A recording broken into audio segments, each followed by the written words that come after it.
assalamu alaikum wa rahmatullahi wa barakatuh. Bandiraɓe musidɓe on calminama on juuram beltanama ñaganama Allah moƴƴere emin ɗo hen salle de formation to ndouloumadji kadi vraiment machallah wonno hande ko julde emin joni seeɗa min foof emin ɗo ko alda e limtude ne wawi wonde kala mo jiiɗon hen foto mum tan mbawon heɓtinde ɗum kono ko weltanade tan kadi ɓiɗɗo wuuro ngo wonande président Macky Sall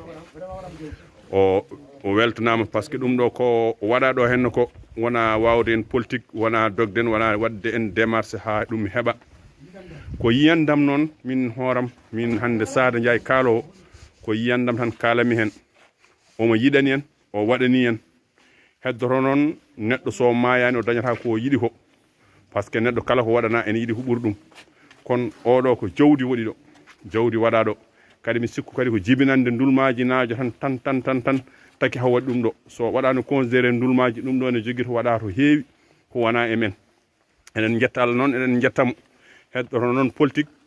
neɗɗo kala ko heeɓi omo yiɗi huɓɓude ɗum kadi ko noon foti wonde kala nde mbawɗa ko mbawɗa wadde foof ko mbawɗa hebde politique a ƴeewat yawde aɗa mata aɗa ɓeydane goɗɗum kono vraiment Macky o weltanama o liggima ko jawdi woni ɗo o waɗi ɗo henne jawdi kadi o waɗiri ɗum ɗo kadi so wonano ndouloumadji naajo o watta ɗeɗo gueɗe donc kala ko mbawɗen haalde hen ko boni fof kam enen poti jarnademo kam eɗen poti yettudemo par ce que o waɗi o wawa waɗanden ko jiɗɗen ko foof noon neɗɗo kadi wawa dañde ko yiɗi foof ma wot ko dañi ma wot ko dañani on calminama on juurama on beltanama onon foof on ñaganama Allah moƴƴere